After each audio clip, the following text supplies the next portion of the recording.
ఈరోజు మనము life fair ప్రభుత్వ నియంత్రణ లేని స్వేచ్ఛా వాణిజ్యాల గురించి తెలుసుకుంటాం. ఎఫ్ఆర్బిఎం యాక్ట్, ఎఫ్ఆర్బిఎం చట్టం తెలుసుకుంటాం. లైఫ్ ఫెయిర్ అనేది లీవ్ మీ అలోన్ అనే అర్థంతో చెప్పింది, ఫ్రెంచ్ వర్డ్. అంటే గవర్నమెంట్ వచ్చి ఇండివిజువల్ యొక్క ఫ్రీడంలో ఇంటర్ఫీర్ కాకూడదు. ఇండివిజువల్ వచ్చేసి ప్రాపర్టీని సంపాదించుకోవచ్చు, అదేవిధంగా ప్రాపర్టీని ఆయన ఆస్తులు సంపాదించుకోవచ్చు, ఏ బిజినెస్ అయినా చేసుకోవచ్చు. అటువంటి ఫ్రీడమ్ అనేది ఇవ్వబడుతుంది. దీన్ని క్లాసికల్ ఎకానమిక్స్ ఎక్కువగా ఎక్స్ప్లెయిన్ చేశారు. అందులో Adam Smith, David Ricardo, TR Malthus, JS Mill, నీకు ఆల్ఫ్రెడ్ మార్షల్, ఏసీ పిగు మొదలైన వాళ్ళు ముఖ్యమైన వాళ్ళుగా చెప్పచ్చు. ప్రభుత్వ నియంత్రణ లేని స్వేచ్ఛా వాణిజ్యాన్ని లైఫ్ ఫెయిర్ అంటారు. ఫ్రెంచ్ పదము.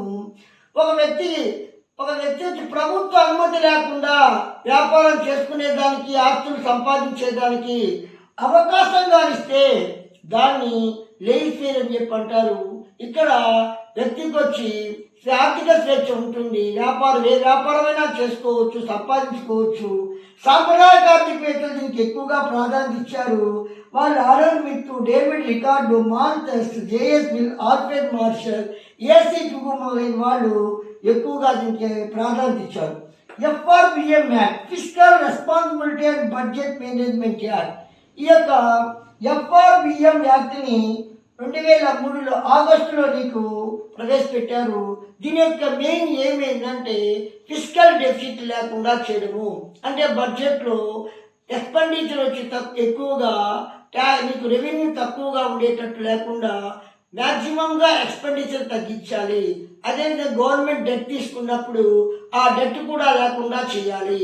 అంటే ఫిస్కల్ డెఫిసిట్ 3% కన్నా తక్కువ ఉండాలి.